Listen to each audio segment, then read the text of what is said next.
I'm so excited to introduce you to the best website designers out there.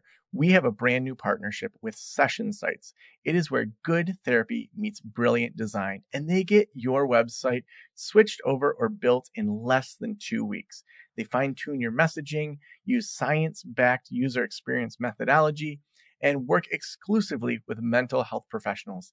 In fact, new clients right now are going to get 3 free therapy marketing strategy calls with their creative director of Session Sites if you book today. You're not going to want to miss this. Head on over to sessionsites.com/Joe. Again, that's sessionsites.com/Joe. Get the website of your dreams today. Sessionsites.com/Joe.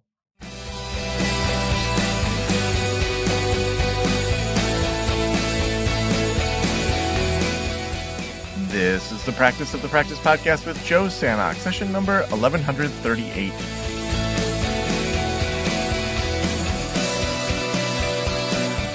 I'm Joe Sanok, your host, and welcome to the Practice of the Practice podcast, where we help you build a thriving private practice that you absolutely love.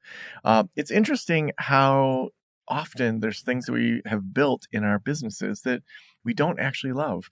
Actually, just before this podcast was talking with our team, and I feel like over the last 2 years, we've put a lot of time into our infrastructure and operations and in kind of moving over to Slack for our communications and having Asana be where our project management is.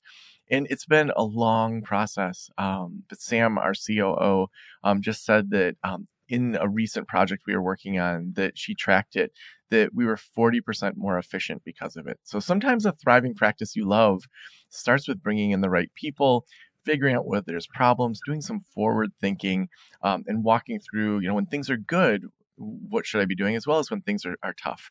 Like just yesterday, I was working with this consulting clients and their partners in a practice. Have an amazing practice that's gone from, I think they were probably 40 grand a month to now they're at 90 grand a month in just 4 or 5 months of us working together. So really big things where now they have some breathing room. And they came to the consulting and said, I'm not sure what we should talk about today. And I always love that because it's just like a blank canvas of saying, like, what's going on and what could we talk about. And sometimes it's, we achieved your goals, like maybe let's wrap up early, or it could be let's really dig into some things. And as I started to talk with them, one person was thinking that they wanted to work less in the business, and this is often the case with when there's a partnership. One person wanted to work less, the other wanted to work more. They both wanted to make more. But it was great because we could talk about that. And as we dug in, I had some questions about what if one of you gets sick? What if one of you passes away? What if one of you just decides you don't want to be in this anymore? You're in a great spot right now where your practice is thriving. You have a great partnership. Now is the time to be talking about things like a business will for your practice, to be thinking about, what does this partnership look like? And that's why I love when sometimes these things line up, when I didn't even plan it, because today our interview guest is Robyn Miller, who is a Ph.D., is a licensed clinical psychologist, and the founder of TheraClosure, the first therapist professional executor service. Robyn's been in private practice since 2002 and has SciPac licensure since 2021. She practices with a psychodynamic and relational perspective and specializes in trauma, depression, anxiety, relationship issues, eating issues, menopause concerns, and life transitions. Robyn, welcome to the Practice of the Practice podcast. Thank you so much, Joe. It's an honor to be here. Yeah, I am really excited to talk with you today. And like I said at the beginning, it's always wild to me how sometimes these things line up. Just a few weeks ago at the time of this recording, but I think that it probably played months ago now at the time of it airing, there's like 3 guests in a row that all had like the same kind of theme. And it was like, oh my gosh, what's happening? I love when things line up like that. So welcome to the show. Thanks so much. Well, so you're a psychologist and you're also helping people with kind of business wills and all of that. I want to just start with a little bit around your private practice journey. So you've been in practice since 2002, SciPac since 2021. Why'd you start your private practice back in 2002? Oh, sure. So a long time ago now, it feels like, but I just love clinical work. I love kind of the eye to eye connection and really creating a safe space where people are able to be their most authentic, most vulnerable self, and I get to be that myself with them, and seeing in that connection kind of what healing we can do together. And it's been an amazing 23 years of having my private practice. So I'm very lucky that it's been great. Yeah. And is it a solo practice or a group practice? It's a solo practice. I like to just be in my office with the door closed and with one other person. That's where I'm in my happy place. And talking, out like this today pushes me a little out of my comfort zone. Well, that's great to hear. We just did this 2024 State of Private Practice survey that we did throughout all of August of 2024. And it was interesting. It really shifted some things for us. And I'm glad that we did this because 51% of the people that responded said they were in solo practice and didn't plan to have a group practice. And it was shocking because to us, a lot of our listeners that we talk to are in solo practice. When they get full, they want to go into having a small group and then a large group. They kind of follow that path.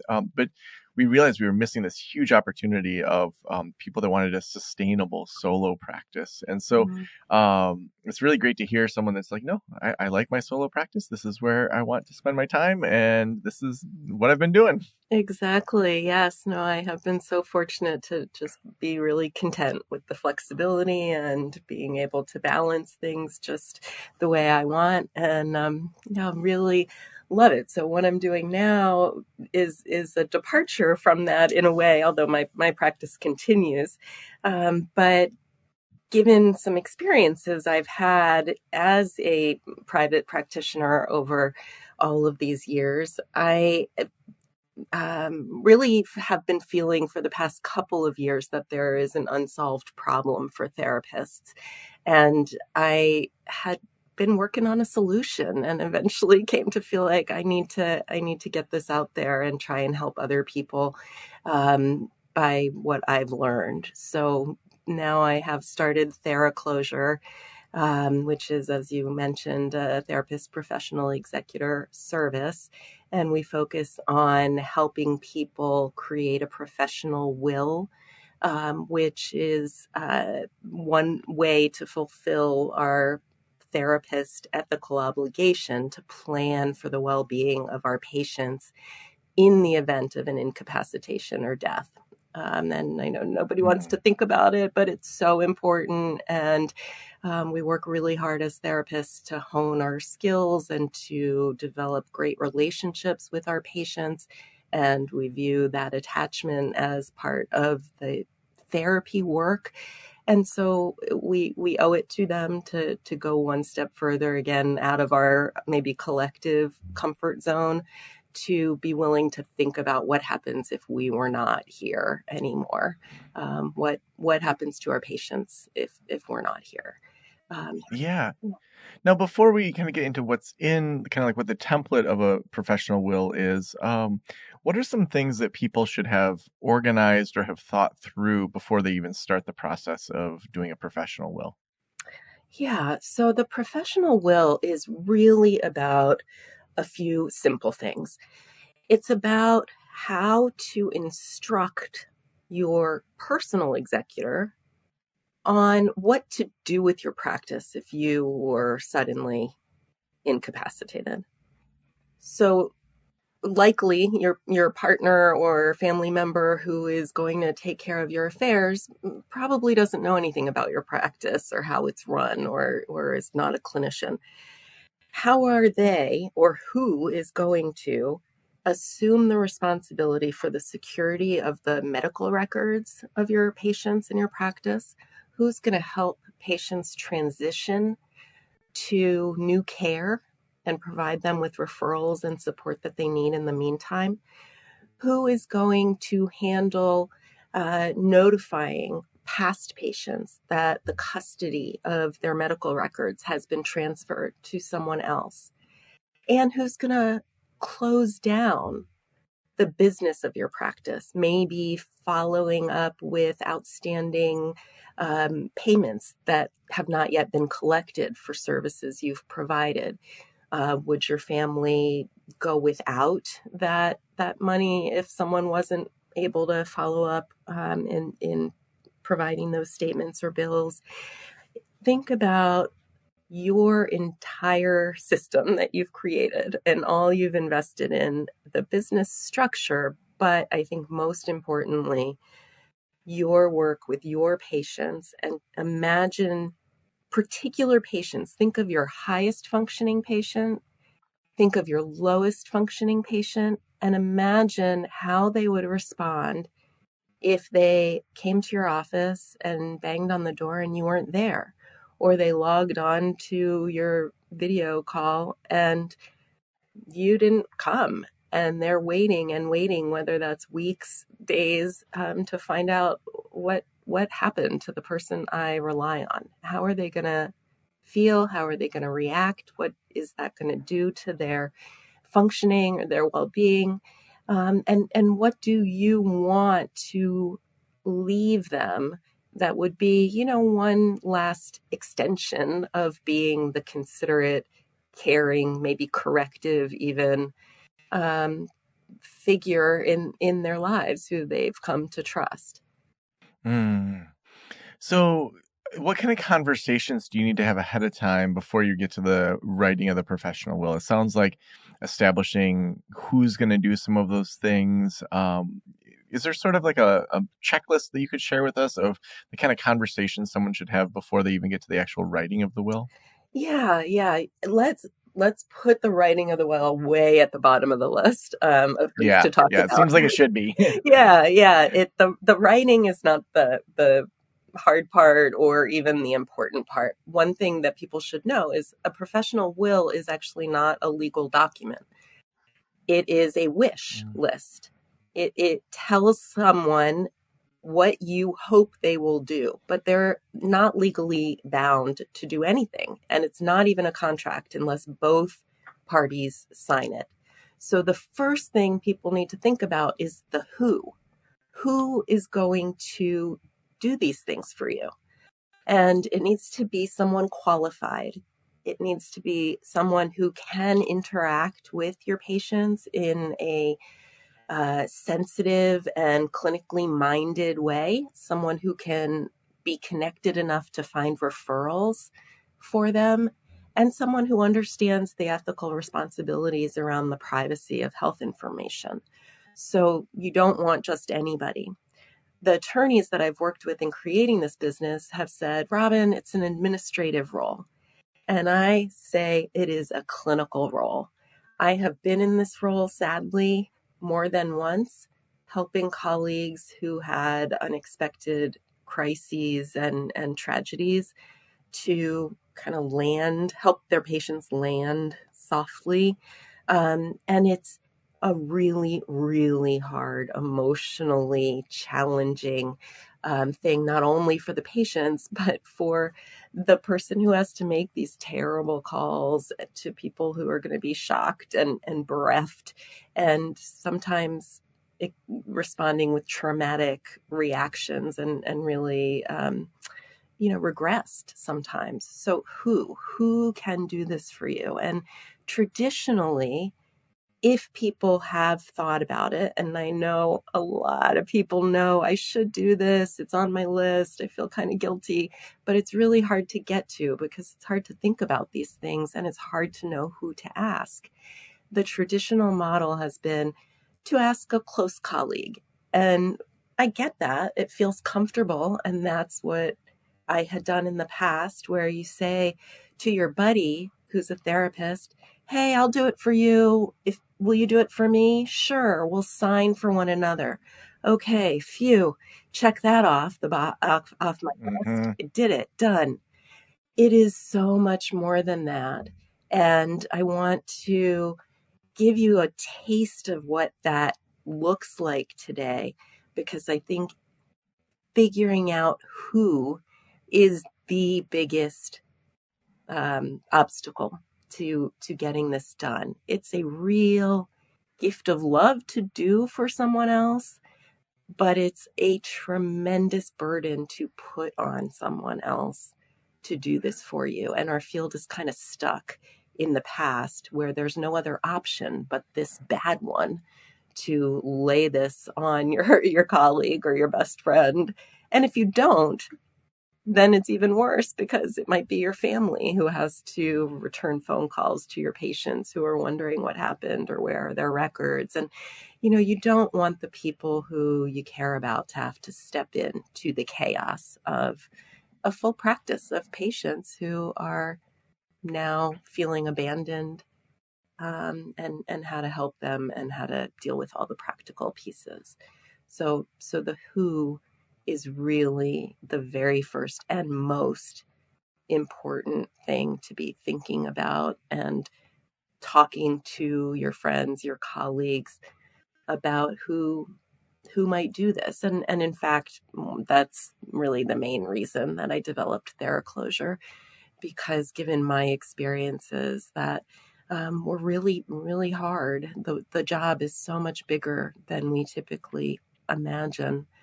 I determined that it's not best practice to give this job to someone close to you, even though that might feel good to you. It's not going to be in the service of your patients, or certainly of your colleague who's invested in their relationship with you and would be going through their own terrible grieving process at the same time as you would be handing them an entire practice to deal with, on top of their grief, on top of their own practice, and on top of their own family and regular obligations. So what I really want to be able to convey today is kind of what it is you have to wrap your hands around here. And my goal in developing TheraClosure was to say we need a better way to do this, and let's outsource this. Let's get professionals who know how to do this, who are experienced in these kinds of phone calls and making those grief calls and helping people with referrals, who know the rules around the laws around record retention requirements, who have closed down a business. And let's farm that out so that you can really get it off your list and know you've done the right thing by your patients and they are well cared for. And you can provide us in consultation with a real sense of who you are and what kind of practice you run and what's your style with your patients and what are they used to getting from you in the relationship and what are they like. And we can really personalize it. So it's not that they're getting a robocall, they're getting a call from a really devoted and personal clinician. But it doesn't need to be someone who is also in deep, deep grief over losing you at the very same time. Yeah. I've never even thought of the idea of, a service or someone else that is an expert in that area being able to help with that. But that makes so much sense when you frame it that way.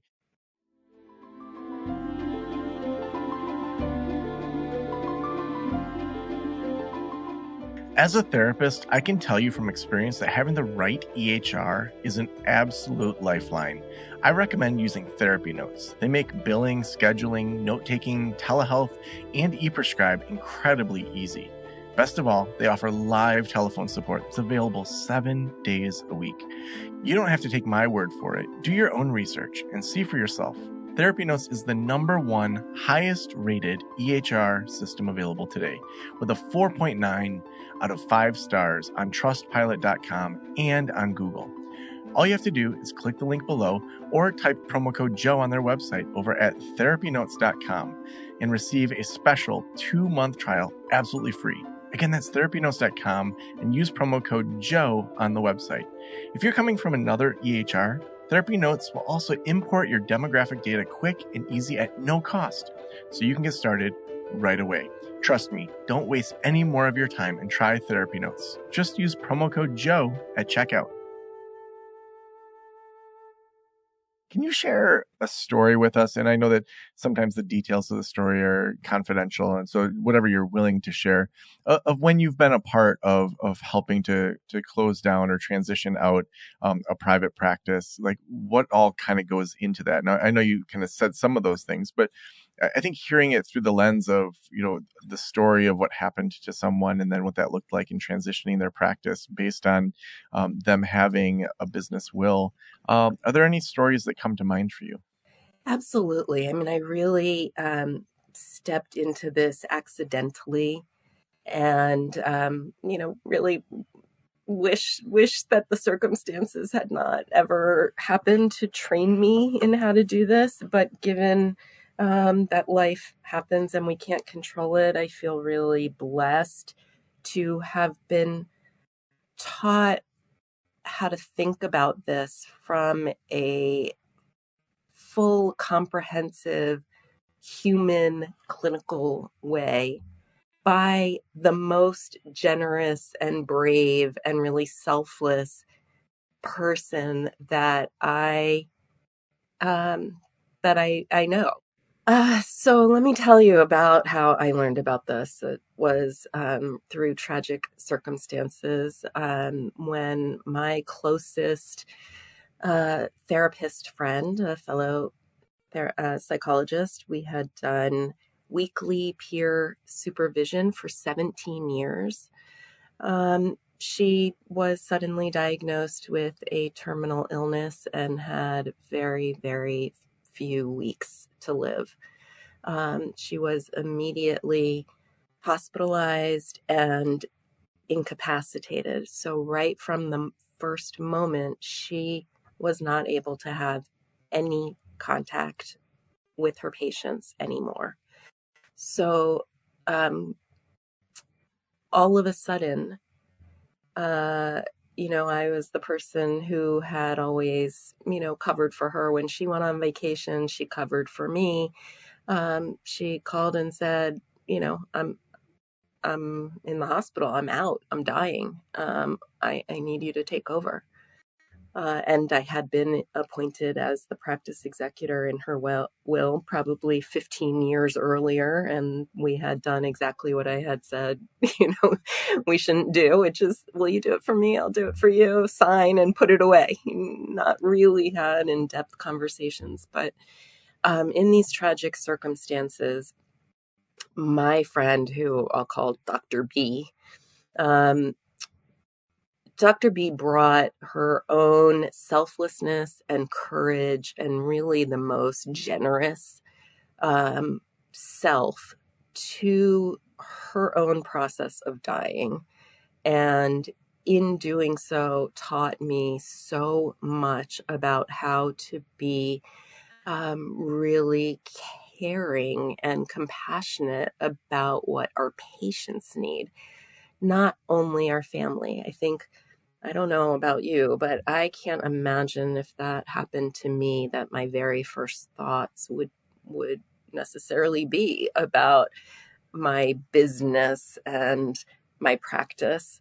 But hers, in addition to being about her family, she kept very present her compassion and her duty that she felt to her patients.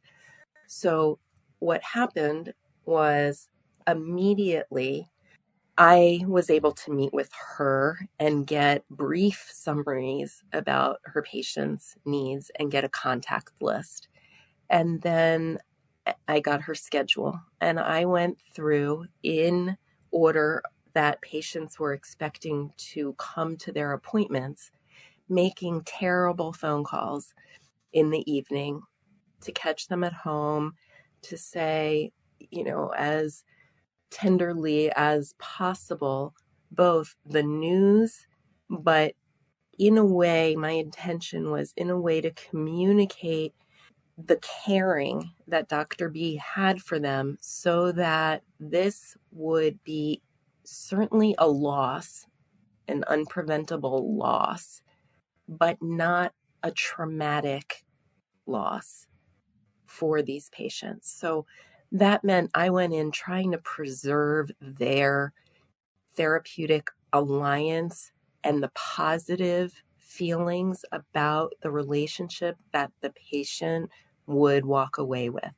So I would say I am calling on behalf of the practice of Dr. B. I am the therapist covering for her practice. I have some difficult news to share with you. Are you somewhere private where we can speak? Dr. B wishes she could share this news with you herself, but she is unable, and that's why I am calling. She is extremely ill. She has been diagnosed with, and Dr. B wanted me to be 100% honest and transparent and to be very, very clear that this was terminal and serious. So I, did that as she wished, and said, she is not able to be available to her patients anymore.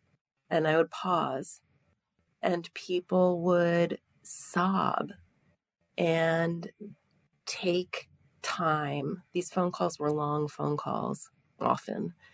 And they would say to me, oh my God, this is horrible. This is terrible. And they often expressed concern for her family, for whether she was in pain.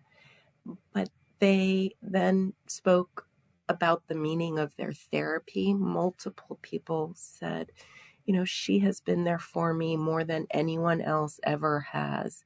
Someone said she taught me about emotions. She gave me the words. She was there in ways I could never, ever rely on anyone else in my life before this relationship. People were devastated. Other people were trying to say, I'm fine. You don't have to worry about me. Tell her not to worry about me. I'll be fine. And then a day later or 2 days later, they would come and knock on my door with a letter that they wanted me to deliver to Dr. B before she died, communicating how much she had meant to them.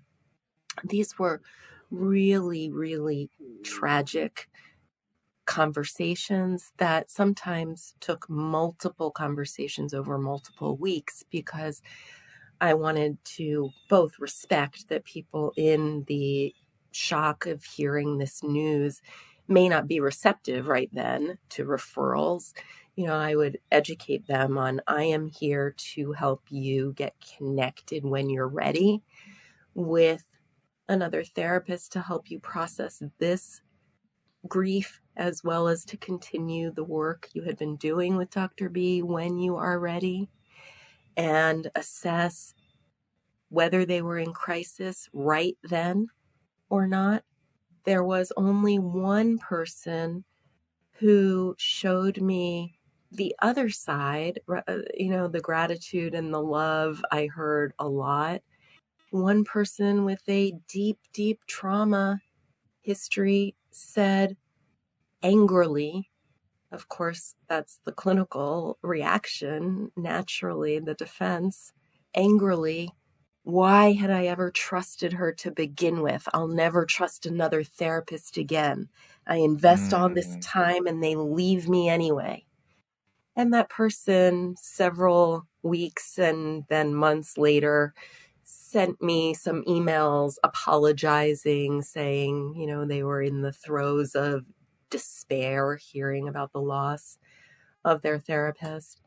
But, you got to think about your caseload. And I think I hear a lot of people say, like, my caseload's high functioning. I don't think they'd be that affected. I think you're wrong. We bank on the therapeutic relationship being part of our leverage to help people heal. And we have to own that same attachment and connectedness that they feel to us puts them at risk for abandonment feelings, like certainly that patient had. And, the other higher functioning folks felt, even though they understood this wasn't intentional, this wasn't an abandonment, this is a great grief and tragedy and loss.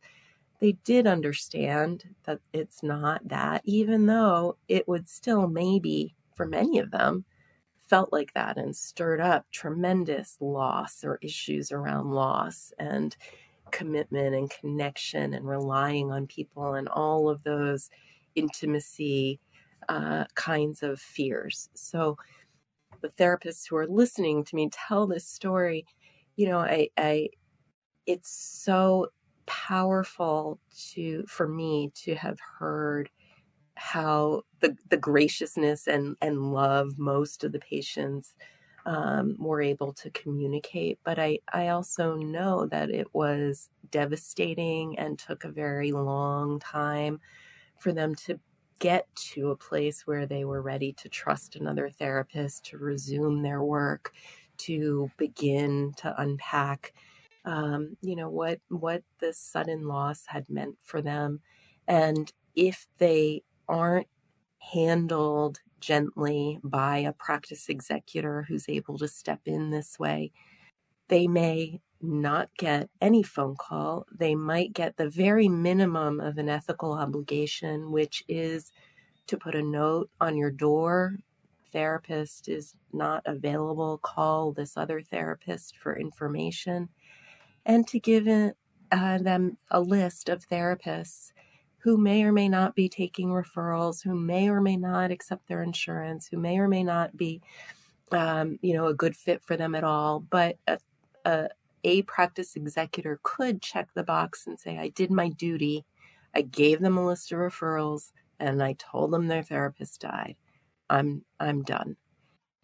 I want to personalize this so that people do understand it is much, much bigger than that. So this is not even to mention then, I'll just say briefly as I can, all of the practical things that have to happen that take hours upon hours to do, stepping into someone else's practice, which is going to find their records. If they're old school like we were at the time and have paper records, you have to literally take custody of those paper records and keep them for the duration. Sometimes that's 7 years, depending on your location. And for kids, it's usually 18 plus 7, so till someone's 25. You have to have the space for these and the wherewithal to be responsible that if a former patient ever is looking for their records from that practice, they're going to find you and ask you, where are my records from Dr. B's practice when I saw her 4 years ago? Or you're going to get a subpoena, which did happen to me with one of Dr. B's patients. Or you're going to get a patient coming back saying, I want to resume therapy with Dr. B. Where is she? Oh, can I see you? And be able to respond to all of these kinds of inquiries. In addition to the records, what about the person's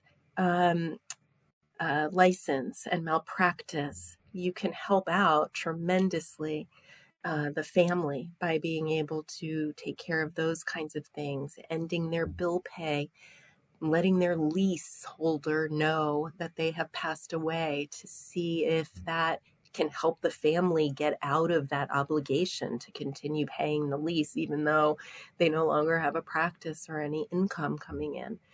All the practical details. So TheraClosure now is able to step in and take over all of those responsibilities. We act as the practice executor. We will do all those phone calls. We will personalize them. We have easy access now. We don't have to, I'm not flying across the country to somebody's, office in California when I'm in Maryland to collect their physical records. We can have them digitized and we can take custody of them if they have old paper records.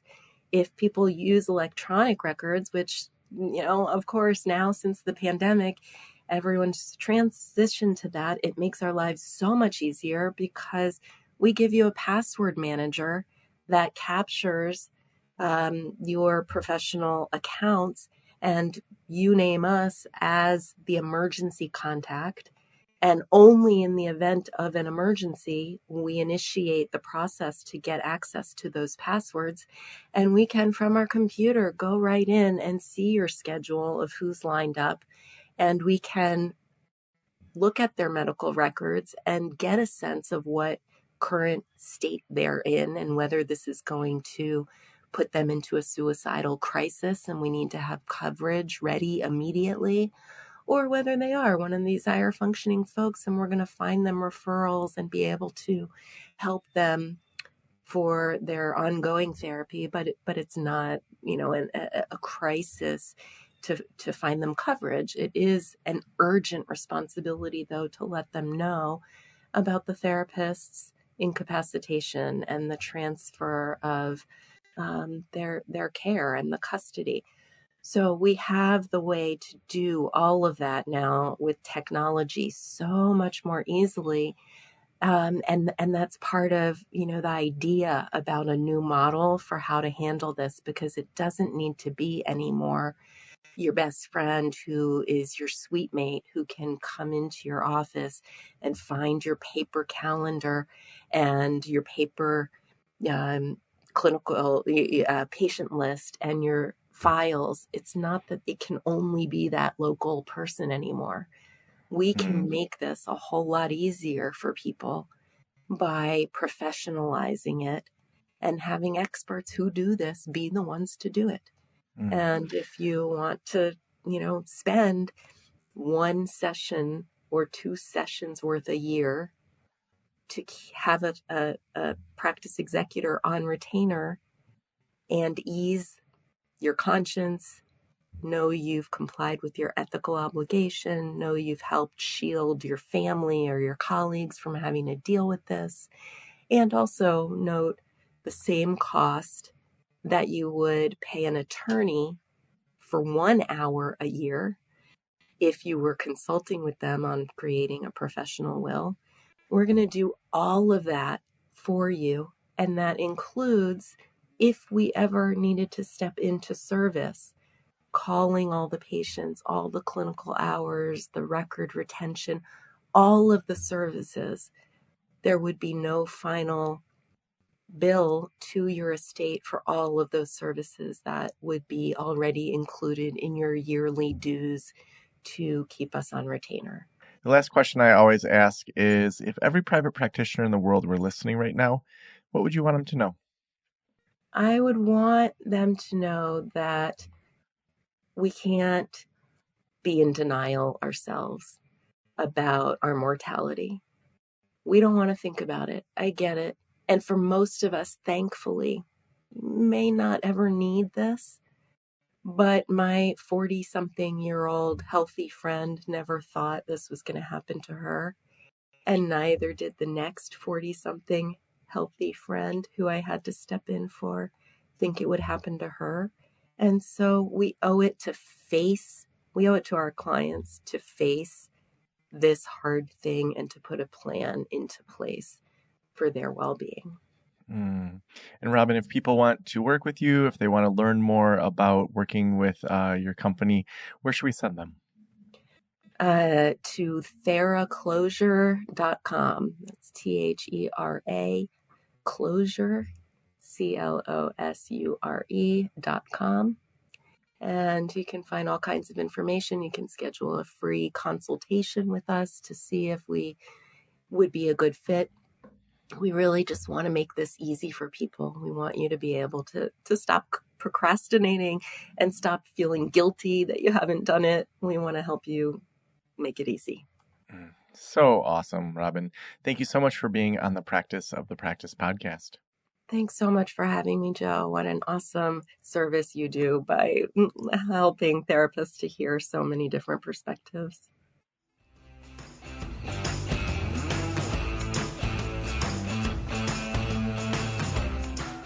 Well, I'm going to set up a task in Asana for our team to start that process of looking at doing a business will.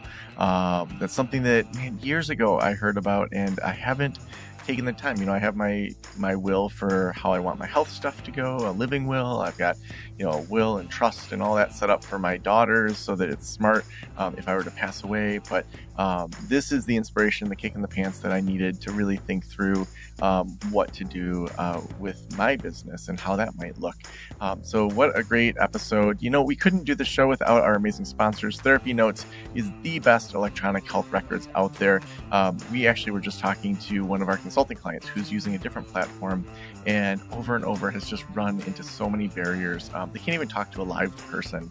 At Therapy Notes, you can talk to a live person. You can switch your medical records over super easy, and teletherapy is all included within that platform. So head on over to therapynotes.com, use promo code Joe at checkout, and that's going to give you some discounts. Thank you so much for letting me into your ears, into your brain. Have a great day. I'll talk to you soon. Special thanks to the band Silence is Sexy for that intro music, and this podcast is designed to provide accurate and authoritative information in regard to the subject matter covered. It is given with the understanding that neither the host, the producers, the publishers, or guests are rendering legal, accounting, clinical, or other professional information. If you want a professional, you should find one.